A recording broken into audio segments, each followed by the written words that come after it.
all the feelings in the world, all the thoughts in the world, and it is a very spontaneous, a very natural process in which these things, these sentiments, these things keep getting accumulated, and they get mixed in different proportions in the mind of the writer and the poet, and they come out on their own when the right time comes. The baby comes out on its own time when the right time comes. That is their baby. So the poetry is the baby of the poet. It comes at the right time. When it is the right time, it will come out. Okay?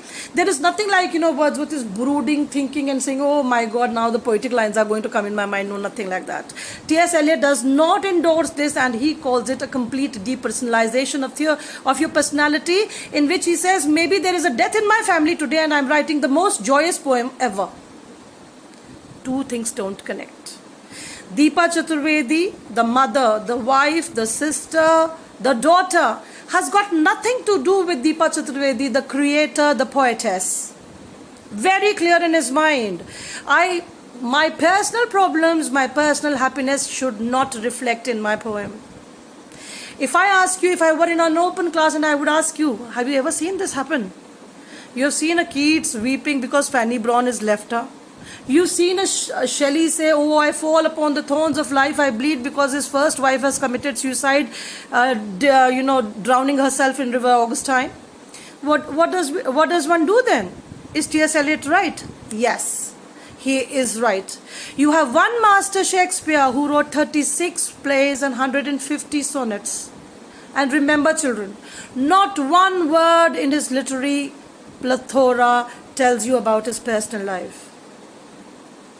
Very, very different personal life he had. He had a very, he was chased by the police for eating the deer of a landlord. He ran away to London, unemployed, hungry, seeing the scenario, which was laid down by the Elizabethan writers at that time. Takes up the job of a writer, of a playwright, and becomes the greatest playwright ever in the history of English literature. Had a wife, did not give him, had 3 daughters, had a wife, did not give her not even a penny of his property. Was in love with this black lady who used to come and watch his plays. Queen Elizabeth would call him Sir Master. But that Sir Master does not even in a word let his life reflect in the amazing corpus of literature that he has left the world to wonder. Every line that you read of Shakespeare, every line that I ever teach you in Shakespeare, that gets me goosebumps. How can somebody write like this? I have not done Kalidas, but I have seen my Sanskrit friends actually, get overwhelmed. Yes, I've read Ghalib and I've read Kabir. Yes, again that feeling of goosebumps. How could they do this? How amazing were these creative writers? But in Kabir, not a word of his own life. In Tulsidas, not a word of his own life.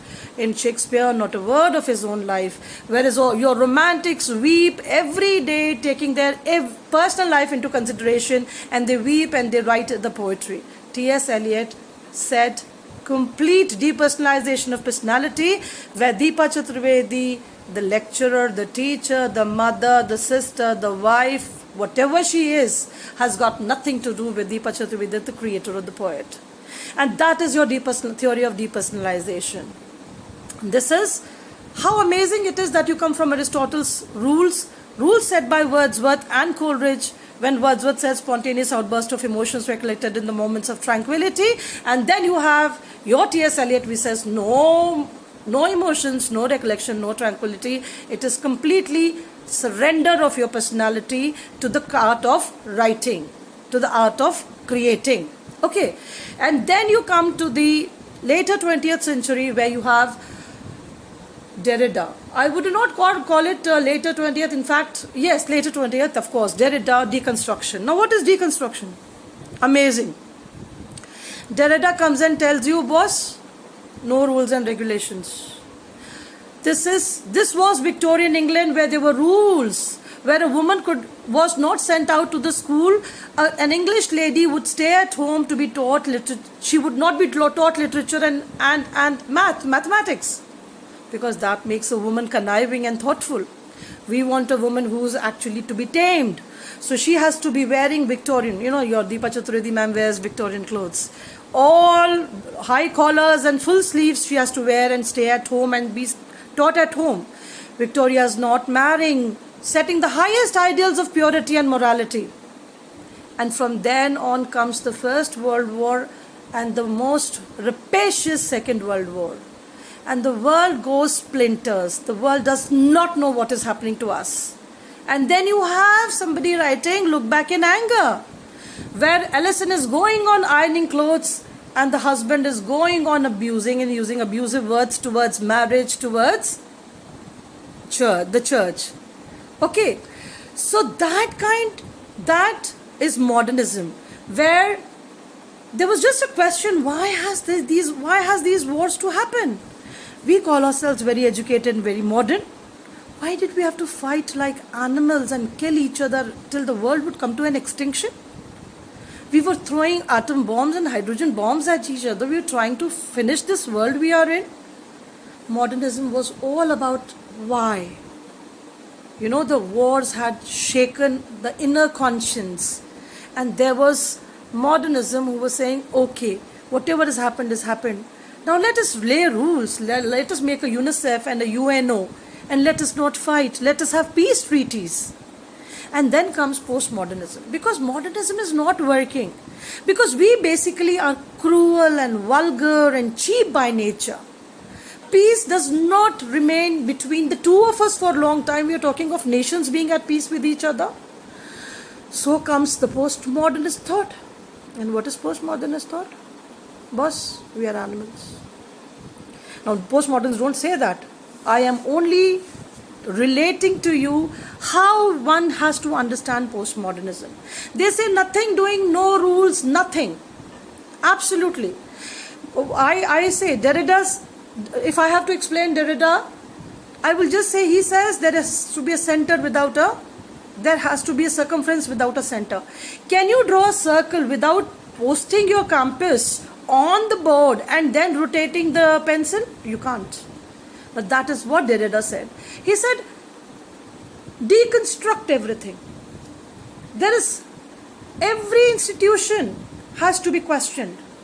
Every rule has to be questioned because nothing has stayed. See, they made rules and they saw that they should work. But unfortunately, nothing was working. So what do we do now? This became the biggest crisis of their lives. What do we do now? So they said, okay, let's begin at the beginning. Annihilation से शुरू करते हैं, termination से शुरू करते हैं. Terminate everything, खत्म कर दो हर चीज़. जो चीज़ तुमने बनाई थी कल्चर कह के, दो चीज़ तुमने बनाई थी civilization कह के, just let us terminate everything and let's see where does it lead. So just don't have any rules. Very interestingly, Derrida जब reconstruction की theory में जा रहे थे, तो he was himself making a theory and he was saying कि कोई theory नहीं होनी चाहिए. You can't say that deconstruction is not a theory. Which means what? The failure of deconstruction then tells you again what? That we have to be tamed.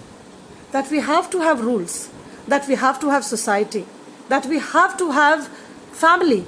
That we have to have a traffic rule. That we have to have a green light, the red light to stop us and green light to tell us to go. But because it had not worked, Derrida comes to the conclusion of actually having a circumference without a center. Again, that is being questioned. Well, COVID has brought us to the new normal. Let's see how criticism develops over here. But yes, Derrida, of course, is the final, truth to live with, where he says signs shift. So if signs shift, the meanings shift. So if the meanings shift, everything shifts. Nothing is stable. Nothing is stationary. Everything is moving. Everything is changing. I'm giving you a very a very frivolous, let me say a very shallow, explanation of Derrida's deconstruction. It is very deep. We will go into it. We'll do modernism if you're ready, because last time I taught them, but they found him too difficult to understand. And yes, children, there are things, because he's a writer in French and he's been translated by our own Indian Gayatri Chakravarti Spivak in English. Very commendable work done by Gayatri. But yes, When I teach you Derrida, it's going to be something of a difficulty, but we are not going to get into it. Let's get into this, that yes, of course, and I am leaving one more thing. Elan Showalter, you have to do the 3 or the 4 waves of feminism. Feminism first, where they said, is half the population to be treated badly? The questioning period. Then came the opposition period, where we opposed everything that was male. Then we came to the 3rd wave, when we just, I should not be saying, but it's called the burn the bras kind of a movement, where whatever has happened in America and England is happening, where there are no marriages, where there is no commitment. A woman is as free as an animal on the road. It hasn't worked either. We come to now to the 4th wave of feminism, which is Helen Sixou, Julia Kristeva, and of course your Ellen Showalter, where the conclusion is that again feminism is not working. And the conclusion Helen Sixou gives you is that if we are not born out of a contribution of a man, we will be true feminists. That will never happen. So feminism is again in doldrums. It does not know where to go. When I was in England 5 years, I heard their best program on radio, which was done by some Mary, saying, let's go back to our families. Let's have children. Let's bring up our children in a better way. Let's leave all this nonsense that we have been doing for the past 70, 80 years. That is not my view. These are the views of the feminists. These are the views of those rule makers who have actually made rules and tried to use them. Then they saw their failure also, and then they were left completely helpless. This is, my dear children, an outline of criticism. Hear what I have said very, very, very sort of attentively. And once you understand this, of course, I'm going to start with Aristotle, and I shall pass on notes also to you of Aristotle. And there is a number of material available online also, which I have, as far as I have read, I've always found things to be really nice and good. Very less things are like sort of not up to the mark or standard. But yes, I have my own notes which I'll share with you also as PDFs. But this was my introduction to criticism. I hope it will help you. And I wanted to be on the Zoom platform, which which the principal is going to give us very soon. But till then, these videos are going to help you. I welcomed you to the MA final, my dear students. But because you have not sat the exam of MA Previous, I'm a bit weary, because when you do MA Previous, you really get a hang of how the questions should be answered and how a text should be read. I have always maintained this, that one-to-one class is something that this traditional pedagogy will remain my favorite all the time. When I look at your expressions and I keep evaluating myself all the time and my lecture all the time, and I maybe sort of sometimes higher its standards or maybe see your expressions and lower its standards. But that's not going to happen now. So you'll have to make do with whatever I'm saying. If you have any problems or queries, please contact me on WhatsApp. Thank you, children. See you.